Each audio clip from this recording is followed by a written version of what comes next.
नमस्कार श्रोते हो, तुम्ही ऐकताय रेडिओ देवगिरी FM 91.2 वारसा लोकसंस्कृतीचा. आणि आता आपण ऐकूयात डॉक्टर हेडगेवार रुग्णालय येथे पार पडलेला विशेष कार्यक्रम संवाद. यात ऐकूयात आत्मसन्मान फाउंडेशनचे डॉक्टर विजय ईश्वर सिंग पाटील यांच्या मुलाखतीचा संपादित अंश. सर नमस्कार. मी अप्पासाहेब सोमासे आजच्या संवाद कार्यक्रमामध्ये आपलं मनपूर्वक स्वागत करतो. सर, आपण खूप कमी वयात समाजसेवेचं हे खूप मोठं शिवधनुष्य उचललेलं आहे आणि नुसतंच उचललेलं नाही आहेत, तर ते आत्तापर्यंत समर्थपणे तुम्ही पेलून पण ठेवलेलं आहे. आपलं काम खूप मोठं आहे. मागच्याच 2 आठवड्यापूर्वीच श्रीराम सर, रवी सर आम्ही येऊन आपल्याकडे सगळं तुमचं जे काय उपक्रम आहे तो जवळून बघितला आहे, जाणून घेतला आहे. आज आम्हाला सगळ्यांनाच तुमच्या या सगळ्या समाजरूपी वटवृक्षाचं जवळून सगळ्यांना जाणून घेण्याची ओढ निर्माण झालेली आहे.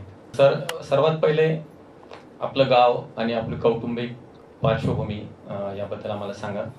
सर्वांना नमस्कार. तर आजचा दिवस माझ्यासाठी खरंच खूप आनंदाचा आहे. मी प्रॉपर जे आहे राहणार जळगाव जिल्हा. जळगाव जिल्ह्यामधील बोदवड तालुक्यामधील नांदगाव म्हणून एक छोटंसं गाव आहे, ज्या गावाला रेल्वे स्टेशन लागून आहे आणि तिथंच आमची शेती जे आहे, आजूबाजूला आमची शेती आहे. खरं तर मी शेतकरी कुटुंबातून येतो. माझे वडील जे आहे हे शेती करत होते, आई या पण शेतात काम करायच्या. बालपण जे आहे हे पूर्ण ग्रामीण भागामध्ये गेलेलं आहे आणि अत्यंत जे आपण एक शेतकरी कुटुंबामध्ये ज्या काही अडचणी आपण जगतो किंवा ज्या पाहतो, तर त्या सर्व गोष्टी ज्या आहेत त्या तिथं पाहायला मिळाल्या आहेत. त्यानंतर एक 5वी ते 10वी पुढे इकडे औरंगाबादला शिकण्यासाठी माझे जे काका आहे, काकू आहे, त्यांच्याकडे मी इकडे आलो होतो औरंगाबादला. त्यानंतर परत 11वी 12वी आणि पुढचं ग्रॅज्युएशन जे आहे हे गावाकडे शिफ्ट झालो. तर अशा पद्धतीचं आमचं जे आहे एक छोटंसं विश्व आमचं आहे. सर, आपण तुमची पहिली नोकरी ती कुठं आणि केव्हा केलीत? सर, खरं तर पहिली नोकरी जर म्हणायचं झालं तर 2010 साली माझी पहिली नोकरी ही डॉक्टर हेडगेवार रुग्णालयातच होती. त्यावेळेस 2010 साली मी ग्रॅज्युएशनच्या 3ऱ्या वर्षाला होतो, लास्ट इयरला होतो. परंतु एकंदरीत गावात आणि कुटुंबामध्ये अशी स्थिती निर्माण झाली की मला अक्षरशः बॅग भरून मला औरंगाबाद इकडे यावं लागलं. ती स्थिती जी काय आहे किंवा जे काही घडलं आहे ते नक्कीच मी पुढे बोलताना व्यक्त होण्याचा प्रयत्न करेन. जेव्हा गावाकडून इकडे आलो त्यावेळेस फार मोजके मित्र आमचे म्हणजे माझ्या संपर्कात होते. त्यापैकी इथं बसलेले आमचे अजय पाटील सर आहेत.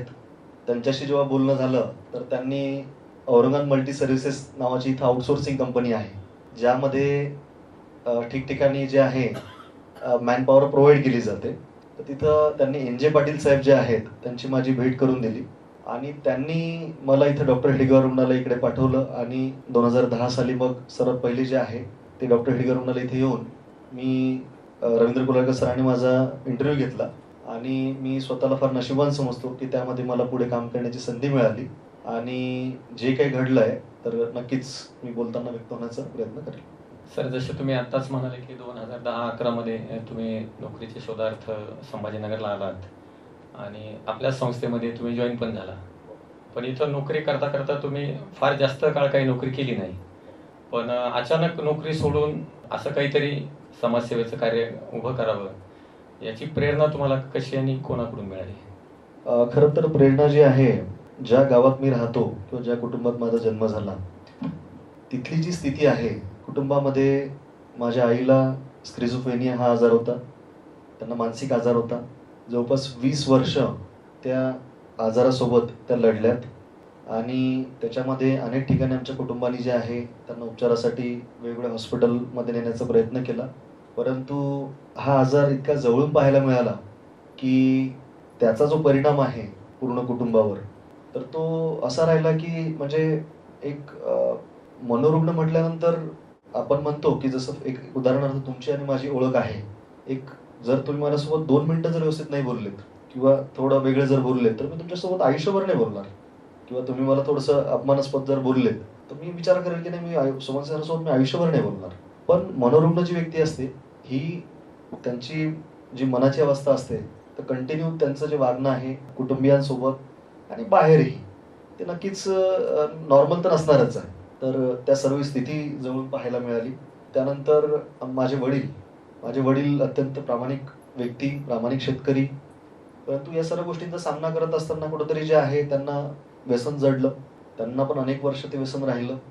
तर म्हणजे अक्षरशः स्थिती अशी होती की मला आठवतं की मी जेव्हा तिथं शिक्षण घेत होतो किंवा कॉलेजला जात होतो, तर मी हा विचार करत होतो की बाबा आपण घरी कमीत कमी कसे राहू. म्हणजे घर असं असतं ना की आपल्याला बॅक ऑफ द माइंड आपलं असतं की नाही, चला घरी जाऊन आपण थोडं रिलॅक्स होऊ, कुठेतरी शेअर करू, काहीतरी बोलू किंवा आई वडील हे सर्व असतं. पण मला नेहमी वाटायचं की मी या गोष्टीच्या दूर कसा राहू. तर त्या स्थितीतून सर्व सिच्युएशन बघितली आणि अक्षरशः म्हणजे मला सांगायला पण हे होतं की एक मनोरुग्ण महिलेचा मुलगा म्हणून मला त्यावेळेस बरेच लोक म्हणजे मी खूपदा ऐकलं आहे, I heard that so many times, की आज मला ते बोलताना मला प्राऊड फील होते की पागल का बेटा पागल आहे. तर मला सांगताना आज मला त्या गोष्टीचा अभिमान आहे. मला त्यावेळेस नक्कीच वाईट वाटायचं लहान असताना की आईला कुठला आजार झालाय, कोणी तब्येत विचारताय तर का विचारताय, कशाला विचारताय. पण आज मला कळतंय की ते लोक पण वाईट नव्हते, त्यांना पण आस्था होती, ते विचारायचे. परंतु आपण अशा स्थितीमध्ये असतो की कदाचित आपल्याला आपला अँगल जो आहे तो प्रश्न रिसीव्ह करण्याचा, तोच कदाचित निगेटिव्ह म्हणा का चुकीचा म्हणा. पण आज मी बघतोय की जसं आपण मानसशास्त्र शिकतो, तर मानसशास्त्रामध्ये सर्वात पहिली लाईन आहे की या जगामध्ये 100% मानसिकदृष्ट्या स्वस्थ कुणीच नाहीये. त्यामुळे आम्ही कॅम्पेन पण हे चालवलं की बाबा मनोरुग्णांना तुम्ही करुणा भावनेने पहा. कारण प्रत्येकाच्या मनाची अवस्था जी आहे, आज मनोरुग्ण आपण कोणाला म्हणतो की ज्याच्या वागण्यामध्ये जे डिसऑर्डरनेस आहे तो व्हिजिबल आहे, ज्याला आपण ॲबनॉर्मल म्हणतोय. पण विपश्यना केल्यानंतर मला तिथं एक लक्षात आलं की आपल्या मनाची जी अवस्था आहे याला जर स्क्रीन लागला बाहेर चुकून लोकांना जर दिसायला लागलं किंवा माझ्या मनात काय सुरू आहे, तर आपल्या मनाची अवस्था जर पाहिली तर आपल्याला नक्कीच मागचं कुठलं आठवत आहे, कुठलं तरी गाणं आठवत आहे, कुठला तरी द्वेष झालेला एखादी घटना आठवते. तर हा जो डिसऑर्डरनेस आहे, तर याला आपण त्या श्रेणीत मोजणार का, प्रश्न आहे. पण निसर्गाची आपल्यावर कृपा आहे की कुठंतरी आपण त्या गोष्टीवर कंट्रोल करून आपण एक सामान्यपणे जगण्याचा आपण प्रयत्न करतोय.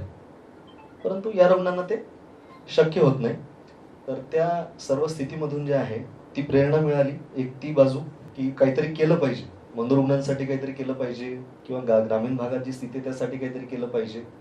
पण मला अधिक प्रेरणा जी मिळाली किंवा जो आधार मिळाला किंवा जी दिशा मिळाली, तर ती 2010 साली डॉक्टर हेडगेवार रुग्णालयात जेव्हा मी आलो, तेव्हा रवींद्र कुलारकर सरांचा आणि माझा जेव्हा सरांचा मला सहवास मिळाला, तर मला आठवतं की म्हणजे पॉझिटिव्ह थॉट यायला पण मला खूप वेळ लागायचा. कारण स्वप्न पाहताना सुद्धा भीती वाटायची की नाही, हे आपल्यासाठी नाहीच आहे. कुठलं आपण काही जरी स्वप्न पाहिलं तर ते आपल्यासाठी नाहीच आहे. त्यामुळे आपण न पाहिलं बरं, इथपर्यंत भीती जी आहे त्या स्थितीमुळे मनाची अवस्था तशी झालेली होती. परंतु इथलं वातावरण, इथलं कल्चर, त्यानंतर सर्वांचं जे काही सहवास इथं लाभला किंवा ज्या गोष्टी इथं मिळाल्यात काम करण्यासाठी, तर तिथून एक होप किंवा थोडीशी मनाची स्थिती बदलायला थोडंसं मला मदत झाली. सर, आता जो आपला आत्मसन्मान फाउंडेशनचा बोधवड इथे जो उपक्रम आहे, त्याचं स्वरूप आणि तेथील रुग्णसंख्या कशी आहे सध्या? सध्या जो प्रोजेक्ट आहे त्याला आम्ही नाव दिलंय प्रमिलाई व मोहनराव परिवार मनोरुग्ण पुनर्वसन केंद्र. तर हे जे आहे 2020 साली जे आहे आत्मसन्मान फाउंडेशनच्या माध्यमातून सुरू करण्यात आलं. त्याच्या आधी 2013 साली आत्मसन्मान फाउंडेशनची स्थापना आहे. त्याच्या माध्यमातून ग्रामीण भागातले जे विद्यार्थी आहेत, जे शिक्षण प्रवाहाच्या बाहेर जाऊ शकतात, अशा विद्यार्थ्यांना मदत करण्यासाठी संस्थेने सर्वात पहिला प्रोजेक्ट सुरू केला होता. तर याच्यामध्ये सध्या जो प्रोजेक्ट आहे, यात सध्या आपल्याकडे जवळपास एक 53-54 पेशंट आपल्याकडे आहे. त्याच्यामध्ये महिला आणि पुरुष असं दोघांसाठी वेगळी व्यवस्था आहे. आतापर्यंत जवळपास 65च्या वर मनोरुग्ण चांगले होऊन त्यांच्या घरापर्यंत गेले आहेत आणि ते पुन्हा जीवनप्रवाहात येऊन आज सामान्यपणे जगत आहेत. आणि प्रामाणिकपणे सांगायला काही हरकत नाही, त्यातले 3 ते 4 रुग्ण आमच्याकडे पुन्हा परत आलेले आहे की ज्यांना पुन्हा स्ट्रोक आल्याने परिवार त्यांना सांभाळू शकला नाही. जसं की आता सगळ्यांच्याच घरामध्ये कधी कधी लेकरं आपलेच असतात. आपले लेकरं सांभाळणं पण घरच्यांनाच कधी कधी खूप अवघड होऊन जातं. तुम्ही असे लेकरं सांभाळता की जे आता व्हिडिओमधनं पण सगळ्यांनी बघितलंय आणि ज्यांना आपण मनोरुग्ण नाही म्हणू शकत, पण असे लेकरं आणि त्यांची संख्या पण 50-60च्या आसपास आहे. तर हे सगळ्यांचा सांभाळ करत असताना किंवा त्यांचं वैद्यकीय सगळे उपचार हे करत असताना बऱ्याच अडचणी तुम्हाला येत असतील. तिथं आजूबाजूचे जे कोणी राहणारे लोक आहेत म्हणा किंवा काय. तर जेव्हा केव्हा अशा अडचणी येतात किंवा आलेल्या असतील, तर त्या अडचणींवर तुम्ही कशी मात केली आणि कसं त्याला पुढं घेऊन चालत आहे आतापर्यंत? मी एक लाईन वाचली होती की शती जीवनाची किती होते, शती जीवनाची किती होते, फक्त माय गेल्यास माहीत होते. जेव्हा आई वारल्यात तर त्यावेळेस माझ्या मनामध्ये जो संवेग होता विचारांचा तो हाच होता की याच्यामध्ये या स्थितीमधून एकतर माझ्याकडे पर्याय हा उरला होता की मी पूर्ण परिसर सोडून जाणे, किंवा दुसरा माझ्याकडे पर्याय हा होता की जी स्थिती आहे याला जसं आहे तसं आपण जगत राहू, बस जे होईल ते पाहत राहू. परंतु जेव्हा एक मनात आणखी दुसऱ्या दिवशी एक विचार आला की आपण अशा काहीतरी रुग्णांसाठी आपण काम केलं पाहिजे की ज्या माध्यमातून यांची अवस्था बदलेल आणि त्यांना आधार होईल. आमची जी टीम आहे पूर्ण, ही टीम इतकी चांगली आणि इतके चांगले लोक आमच्या सोबत जोडलेले आहे की तुम्हाला सांगतो की रात्री 12 वाजता 1 वाजता जरी गरज पडली एखाद्या रुग्णाला तरी येऊन त्यांना जाऊन आणणे, जसं तुम्ही व्हिडिओमध्ये पाहिलं, किंवा एखाद्या पेशंटला रात्री काही त्रास झाला तर त्याला दुसरीकडे शिफ्ट करणं. आम्ही हे पण पाहिलं की 10 दिवस जर एखादा रुग्ण बाहेर ॲडमिट आहे तर त्यासोबत 1-1, 2-2 दिवस असं पूर्ण सायकल तयार करून जे आहे तिथं राहणं. आज जसं मॅडम बोलताना बोलल्या की हे आहे की आपण म्हणजे नातेवाईक किंवा हे करतानाही आपल्याला जवळचं असताना आपल्याला विचार पडतो, परंतु हे सर्व टीम आमची चांगली असल्यामुळं हे शक्य होतं सर. हे एकट्या व्यक्तीचं कामच नाही आणि आम्हाला खूप चांगल्या चांगल्या लोकांचंही मार्गदर्शन आहे. इथून डॉक्टर हेडगेवार रुग्णालय इथूनही आम्हाला बरीच मदत आम्हाला नेहमी होत असते. प्रत्येकजण आपल्या वाढदिवसाला असेल किंवा घरात काही श्राद्ध असेल किंवा इतर ज्या काही कार्यक्रम असतात तर याला सुद्धा सर्वजण आत्मसन्मानला मदत करत असतात नेहमी. अशा पद्धतीने आमचं काम चालतं सर. सर, आतापर्यंत जसे तुम्ही आता बोललेत की बरेच रुग्ण आले पण त्यातले बरेच बरे होऊन घरी पण गेलेत, पण असे काही उदाहरणं सांगता येतील का? ते आले तेव्हा होते कसे, आता बरे झाले आणि आता पुन्हा त्यांच्या त्यांच्या घरी आहेत ते, तर असे काही उदाहरणं सांगा ना. नक्कीच सर. मी त्यातलं एक उदाहरण सांगेल तुम्हाला की नांदेडमधील एक गाव आहे. तुम्ही एक ऐकलं असेल की जे लोक एकदम जंगलामध्ये आणि याच्यामध्ये आदिवासी जीवन जे जगतात त्यातला एक मुलगा होता.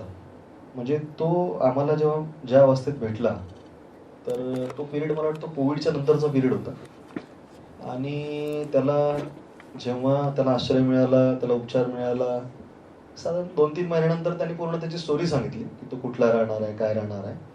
आणि जेव्हा पत्ता त्याचा मॅच झाला तर तुम्हाला आश्चर्य वाटेल की तो त्याच्या घरच्यांनी म्हणजे त्यांना असं हे होतं की याच्या कुठेतरी ह्याची डेथ झालेली आहे. म्हणजे त्यांची मानसिकता ही होती की याचं निधन झालेलं आहे. जेव्हा त्यांना घेऊन आमची टीम लिगल पूर्ण प्रोसेस करून तिथं पोहोचली तर तुम्हाला आश्चर्य वाटेल की ते स्वागताला पूर्ण गाव होतं. कारण असते ना की एखाद्या माणसाचं महत्त्व जिवंतपणी जितकं आहे खूप चांगली गोष्ट आहे, परंतु आपल्या समाजामध्ये मला असं वाटतं की जो एक पॅटर्न आहे की गेल्यानंतर खूप जास्त आठवण केली जाते. तर त्या भावनेतून का होईना पण पूर्ण गाव तिथं उपस्थित होतं आणि तो व्यक्ती आज घरात म्हणजे पूर्ण श्रम करतोय, काम करतोय आणि कुटुंबाला आधार देतोय आणि चांगल्या पद्धतीने जगतो. सर, आम्ही जेव्हा तुमच्या घरी आलतो तर तुमच्या घरी बैठकीमध्ये खूप जास्त पुस्तकं दिसली रॅकमध्ये. म्हणजे तुम्हाला पुस्तक वाचण्याची आवड असणार आहे म्हणूनच ते पुस्तक आहे तिथे. आणि आता आपण जेवताना असे बरेच मंडळींनी सांगितलं की तुमच्या बोधवड, नांदगावच्या आजूबाजूच्या खेड्यातील शेतकरी कुटुंबातील बरेच विद्यार्थी-विद्यार्थिनी हुशार असतात, पण पैशाअभावी महागडे क्लास नाही लावू शकत किंवा स्पर्धा परीक्षेसाठी जे पुस्तकं लागतात ते पण खूप महागडे असतात. तर त्यांच्यासाठी पण तुम्ही काहीतरी अशी पुस्तकांची वगैरे रचना लावून दिलेली आहे असं कळलं, त्याबद्दलही सांगा ना. बोधवड हा जो एरिया मी तुम्हाला सांगितला तर बेसिकली जळगाव जिल्ह्यामध्ये हा सर्वात मागासलेला भाग असं म्हणून मानला जातो. आमच्या भागामध्ये जर समजा एखाद्याला शेतकरी कुटुंबातल्या कोणीही मुलाला जर त्याला स्पर्धा परीक्षेचा अभ्यास करायचा आहे किंवा त्याला इतर कुठलीही कॉम्पिटिटिव्ह एक्झाम जर त्याला द्यायची आहे तर त्याला जिल्ह्याच्या ठिकाणी जावं लागतं. जिल्ह्याच्या ठिकाणी जाऊन त्याला रूम करणं, तिथं पुन्हा अभ्यासिका किंवा क्लासेस जॉईन करणं अनेक विद्यार्थ्यांना शक्यच होत नाही. तर आम्ही हे सर्व लक्षात घेऊन 2000 साधारणतः 17 साली शेतकरी कन्या व पुत्र अभ्यासिका म्हणून आम्ही आत्मसन्मान फाउंडेशनच्या माध्यमातून सुरू केली. अभ्यासिका सुरू करताना आमच्या मनात हाच विचार होता की तिथं जे आहे कुठेतरी मुलांना बसायला जागा असावी चांगली आणि पुस्तकं असावी, त्यांना एक चांगलं डिरेक्शन मिळावं. तर सुरुवातीला अनेक लोक आम्हाला त्याबद्दल हे झालं की नाही इथं शक्य होणार नाही किंवा हे चालणार नाही वगैरे वगैरे. पण आज मला सांगायला आनंद होतोय की त्या माध्यमातून साधारणतः अनेक मुलं आज चांगल्या पदावर काम करत आहेत. आता आमचे दादा त्यांनी सांगितलं की गेल्या आठवड्यात 4 मुलं जी आहे ती वेगवेगळ्या सेवेमध्ये, शासकीय सेवेमध्ये रुजू झाली आहे. मला असं वाटतं एक नोकरी जी आहे ती काय करते किंवा एक आधार काय करतो, तर हे आपल्या जीवनामध्ये अनेकांना त्या गोष्टीचा परिचय असेलच. पण आज 4 जणांना मागच्या हप्त्यात जर नोकरी लागली तर ही आमच्यासाठी आत्मसन्मानासाठी खूप आनंदाची गोष्ट आहे. आताच तुमच्यासोबत एक शेतकरी काका आलेले.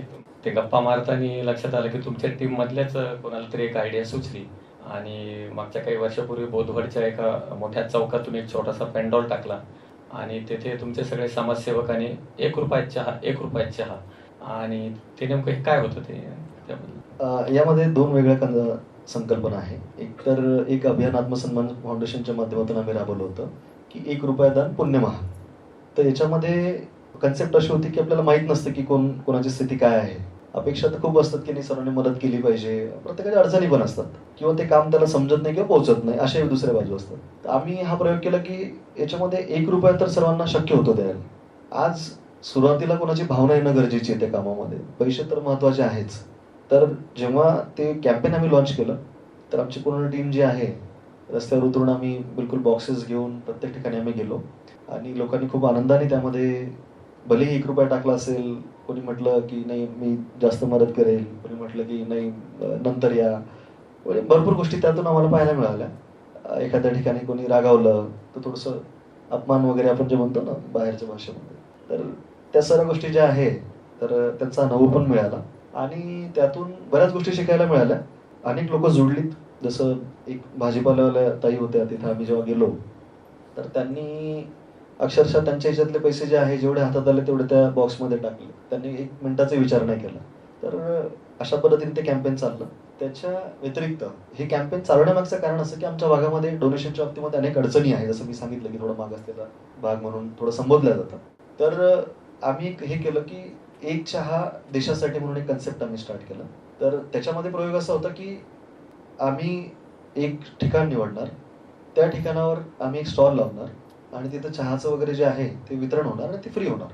ज्याला कोणाला वाटलं तर ते काम समजून घेतील आणि डोनेट करतील. तर त्याला इतका चांगला रिस्पॉन्स आम्हाला मिळाला. आम्ही तो उपक्रम संभाजीनगरमध्ये केला, परभणीमध्ये केला, बुलढाण्यामध्ये केला, जळगावमध्ये केला, वेगवेगळ्या ठिकाणी आम्ही केला.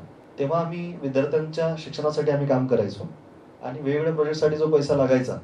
एक आणखी मला एक गोष्ट चांगली तुम्हाला हे सांगायची अशी आहे की आत्मसन्मान फाउंडेशन ही जी संस्था आहे, या संस्थेमध्ये जेवढेही सदस्य काम करतात तर आम्ही डे 1 पासून एक नियम आम्ही यामध्ये ठेवला होता की हे काम फक्त सेवा म्हणून आपल्याला करायचं आहे. यावर उपजीविका कोणाची अवलंबून राहील अशी परिस्थिती निर्माण व्हायला नको आणि अशी आशा कोणी करूही नाही. त्याचा फायदा आम्हाला असा झाला की म्हणजे जसं आपण म्हणतो ना एखादा मिसयूज ज्याला आपण म्हणतो चुकीचा, कारण शेवटी काय आज मला किंवा आमचे जे समजा सदस्य आहे यांनाही कुटुंब चालवण्यासाठी खर्च आहेच, ही गोष्ट नाकारता येत नाही. तर यासाठी आपण आपल्या उद्योग असेल किंवा नोकरी असेल यामध्ये सक्षम व्हावं आणि जो उरलेला वेळ आहे तो इकडे द्यावा. तर आम्ही आमची जेवढी टीम मेंबर आहे, कोणी नोकरी करतं, कोणी उद्योग करतं, कोणी डॉक्टर आहे, शेतकरी आहे, तर वेळात वेळ काढून आणि आपल्या वेळ देऊन सुद्धा आपल्या कमाईतून एक हिस्सा जे आहे छोटा मोठा हिस्सा ते दान करत असतात. तर मला वाटतं ही आमच्यासाठी मोठी मदत आहे. सर, सध्याची रुग्णसंख्या बघता बोधवडमधली जी जागा आहे ती कमी पडते असे वाटते. तर भविष्यातील तुमच्या या उपक्रमाचं स्वरूप कसं असणार आहे किंवा त्याचं काय चाललंय नियोजन वगैरे? सध्या असं होतंय की आता सध्या जे सध्या प्रोजेक्ट आहे त्याच्यामध्ये सुरुवातीला आम्ही पुरुषांसाठी व्यवस्था केली होती, कारण एकच हॉल आमच्याकडे होता. तोही नगर परिषदने आम्हाला लॉंग इयरच्या ज्या आहे डीड आहे, लीज डीड, तर त्यावर आम्हाला करून दिला होता. पण झालं असं की मी साहेबांशी बोलताना पण आता बोललो देशपांडे साहेबांशी की पुरुषांसाठी काम सुरू झालं. एक साधारणतः 20 मनोरुग्ण आपल्याकडे होते. पण एका दिवशी रात्री आम्हाला फोन आला. फोन असा आला की एक महिला मनोरुग्ण आहे आणि त्यांना जे आहे त्यांना मदतीची गरज आहे. आता आमच्याकडे जागा नाही आम्ही तिथे जाऊन सर्व सिच्युएशन बघितली तर लिटरली ती जी महिला आहे तिच्या म्हणजे अंगावर जे आहे, मला सांगताना पण हे होत आहे की तिचं 68-70 वर्ष वय असेल आणि तिच्यावर सुद्धा अत्याचार जे आहे झालेली अशी स्थिती ती. आणि त्या मनोरुग्ण जे की ज्यांना स्वतःचं भान नाही आहे, शरीरावर ज्यांचं म्हणजे बिलकुल इतकी वाईट स्थिती त्यांची, आणि त्याच्यात त्यांना हा अनुभव समाजाकडनं. तर कुठंतरी मनात आलं की आपण या गोष्टीवर पटकन आपण महिलांसाठी पण तेवढंच पटकन काम सुरू करणं गरजेचं आहे. आम्ही सर्वांनी दुसऱ्या दिवशी बैठक घेऊन जे जे आमच्याकडे होतं शिल्लक ते सर्व, ज्याला जे शक्य होतं ते सर्व जे आहे जमा करून पटकन आम्ही एक शेड उभं केलं आणि तशा महिलांना ठेवणं आम्ही सुरू केलं. तर आता सध्या स्थिती अशी होते की महिलांचे हॉल आमचा भरलेला आहे आणि पुरुषांचाही भरलेला आहे. आता स्थिती अशी होते की अनेक रुग्ण तिथे येतात आमच्या समोर किंवा कोणी घेऊन येते, पण मजबुरीने आम्हाला घेता येत नाहीये. तर आम्ही दुसरा एखादा प्रोजेक्ट असला तिथं प्रयत्न करतो पाठवण्याचा. त्यांनी नाही घेतलं तर मग आमच्याकडे पर्याय उरत नाही त्यांना नाही म्हणण्याचा. आणि आम्हाला हे दिसतंय की हा पेशंट जर इथून गेला तर एक तर बाहेरच्या सोबत काहीतरी कमी जास्त होईल, किंवा जर कुटुंब घेऊन आलाय तर कुटुंबाला पण एक एक लिमिट असते कुठंतरी की त्याला सहन करणं किंवा त्यांना जे मॅनेज करणं. एखाद्याची आर्थिक परिस्थिती नसते, आर्थिक असली तर मग एखाद्या कुटुंबामध्ये मुलीचं लग्न करायचं आहे, मग तो टॅग जो आहे की नाही घरामध्ये मनोरुग्ण आहे तर तो पण टॅग हटवायचा असतो. अशीही आम्ही काही प्रकरणं पाहिले. तर अशा रुग्णांना परत केल्यानंतर आम्हाला समजतंय की त्यांच्यासोबत घातपात होऊ शकतो. तर या गोष्टीवर आम्ही थोडं हे करून पटकन कसं आम्हाला पुढचं आणखी एक्सपान्शन करता येईल यावर आम्ही काम करतोय. तर त्यासाठी आमचं जे कुटुंब आहे, माझे जे काका आहेत, माझे आतेभाऊ आहेत, माझे काका सुमेर सिंग पाटील आणि आतेभाऊ उमेश पाटील, आम्ही सर्वांनी मिळून आमची 1.5 एकर शेती जी आहे, जी मुक्ताईनगर हायवेला लागून आहे, तर त्यातली ती आत्मसन्मानला दान आम्ही केलेली आहे. सगळं जाणून म्हणजे लक्षात आलंय की तुम्ही असे सगळे रुग्ण शोधता, त्यांना तिथं आणता, त्यांचं पालन पोषण संगोपन सगळं करताय. पण यांना जेव्हा वैद्यकीय उपचाराची गरज पडते तेव्हा त्याची कशी रचना लावता तिथे? वैद्यकीय उपचारासाठी तिथले लोकलचे जे डॉक्टर्स आहे त्यांचा आम्हाला खूप चांगला सपोर्ट आहे. कुठलाही कधी फोन केला तर ते बिलकुल अवेलेबल असतात. सायकेट्रिस्ट किंवा तिथलं जे सिव्हिलचं जे डिपार्टमेंट आहे जळगावचं, त्यांचाही आम्हाला खूप मोठा सपोर्ट आहे. तिथून औषध उपचार असेल किंवा डॉक्टरांच्या व्हिजिट्स असतील किंवा केव्हाही गरज पडली तर जे काही सपोर्ट आहे ते या सर्वांच्या माध्यमातून खूप चांगल्या पद्धतीने आम्हाला नेहमी होतो. आणि जसं मी सांगितलं की आता जी जमीन डोनेट केली आहे त्यामध्ये जवळपास एक 300 रुग्णांपर्यंत, 300 ते 400 रुग्णांपर्यंत व्यवस्था होईल अशा पद्धतीचं नियोजन आम्ही करतोय. आणि त्यामध्ये आम्ही हाही विचार करतोय की डॉक्टरांचे आणखी म्हणजे फुल टाइम ते कसे अवेलेबल राहतील त्या पद्धतीने. सर, बोधवाडचा आपला उपक्रम बघितल्यानंतर तिथून जवळच नांदुरा म्हणून शहर आहे, तिथे पण एक नेत्रालय सुरू झालेलं आहे आणि तिथे तुमच्याकडे सीओ म्हणून जबाबदारी आहे. तर त्या उपक्रमाबद्दलही आम्हाला सांगा ना. नांदुऱ्याला जी तुम्ही सर्वांनी ऐकलं असेल 105 फूट उंच हनुमानजीची मूर्ती आहे बघा, जी लिम्का वर्ल्ड रेकॉर्ड बुकमध्ये तिचं नाव दर्ज आहे. 2000 साली स्वर्गीय USR मोहनराव सर, जे की प्रॉपर आंध्रा साईडचे आहेत, तर त्यांनी त्या मूर्तीची उभारणी केली आहे. त्या संस्थेच्या माध्यमातून म्हणजे श्री तिरुपती बालाजी संस्थान त्या संस्थेचं नाव आहे. एक सुंदर बालाजी मंदिर सुद्धा उभारलं गेलं आहे 2016 साली. आणि 2017 साली मोहनराव नारायणा नेत्रालय याची स्थापना करण्यात आली. तर 2017 साली जेव्हा ती स्थापना करण्यात आली तर फार छोट्याशा 2 रूममध्ये आमचं ते हॉस्पिटल होतं. स्वर्गीय मोहनराव सर यांचा खूप चांगला म्हणजे शुद्ध त्यांची भावना होती आणि एक संकल्प होता की समाजासाठी आपण काहीतरी करावं.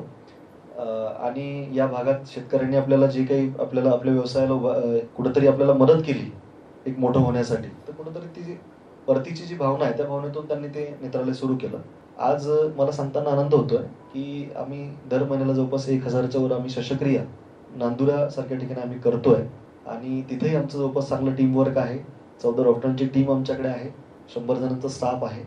आणि फक्त केवळ 10 रुपयामध्ये तिथं नेत्र तपासणी केली जाते आणि दंत तपासणी केली जाते. आणि अत्यल्प दरामध्ये शस्त्रक्रिया सुद्धा तिथं उपलब्ध आहे. तर तिथलं जे एकूण काम आहे, तर तिथं अन्नदान असेल, वैद्यकीय सेवा असेल आणि धार्मिक सेवा असेल, अशा सर्व याचं जे आहे तिथं संगम आहे. आणि तिथं मी स्वतःला नशिबान समजतो की मला CEO म्हणून तिथं काम करण्याची मला संधी मिळते. सर, प्रत्येकाला बालपणी आपण मोठं झाल्यानंतर काहीतरी व्हावं असं वाटत असतं. मला पण वाटायचं की मी एक तर शिक्षक बनावं किंवा लेक्चरर बनावं. तसं मी शिक्षण पण घेतलं होतं. पण इथं तुमची मुलाखत मला घ्यायची असल्यामुळे मी इथं आलो. 25 वर्ष झाले आणि जिथं मी काम करतोय रक्तपेढीमध्ये तिथं मी खुश आहे. आणि रक्तपेढीने, रुग्णालयाने, तुमच्यासारख्या समाजसेवी लोकांनी खूप काही शिकवलंय. पण माझं जे स्वप्न होतं ते शिक्षक होणं किंवा लेक्चरर होणं असं होतं. तुमचं काय स्वप्न होतं बालपणी? माझं जे स्वप्न आहे, तर मला एक आमचे मित्र आहे कवी गोपाल मापारे म्हणून, त्यांच्या खूप सुंदर ओळी आहेत. तर एक थोडक्यात प्रयत्न करतो त्या सांगण्याच्या. त्याच्यात त्यांनी शब्द वेगळा वापरलाय, मी थोडा शब्द त्यांची परवानगी घेऊन बदल केला आहे. तर त्या ओळी अशा आहेत, जो मला आहे तुला तो रोग झाला तर, जो मला आहे तुला तो रोग झाला तर, कुणाला मदत करणे आपला उद्योग झाला तर, मी तसाही निरुपयोगी आहे या जगासाठी, बघ कधी माझा उपयोग झाला तर, काय हरकत भावनांच्या गुंतवणुकीला, काय हरकत भावनांच्या योग्य गुंतवणुकीला, योग्य जागी जर कुठे विनियोग झाला तर, जो मला आहे तो तुला रोग झाला तर, कुणाला मदत करणे आपला उद्योग झाला तर. मला सांगताना आनंद होतोय की मला आत्मसन्मान फाउंडेशन असेल, मोहनराव नारायण असेल, तर एक उपजीविका म्हणून पण मला हे सर्व काम करण्याची मला संधी मिळत आहे. तर हाच उद्योग झाला असं म्हणायला हरकत नाही. श्रोते हो, आत्ताच आपण ऐकलं डॉक्टर हेडगेवार रुग्णालय येथे पार पडलेला विशेष कार्यक्रम संवाद. यात आपण ऐकलं आत्मसन्मान फाउंडेशनचे डॉक्टर विजय ईश्वरसिंग पाटील यांच्या मुलाखतीचा संपादित अंश. तुम्ही ऐकताय रेडिओ देवगिरी FM 91.2 वारसा लोकसंस्कृतीचा.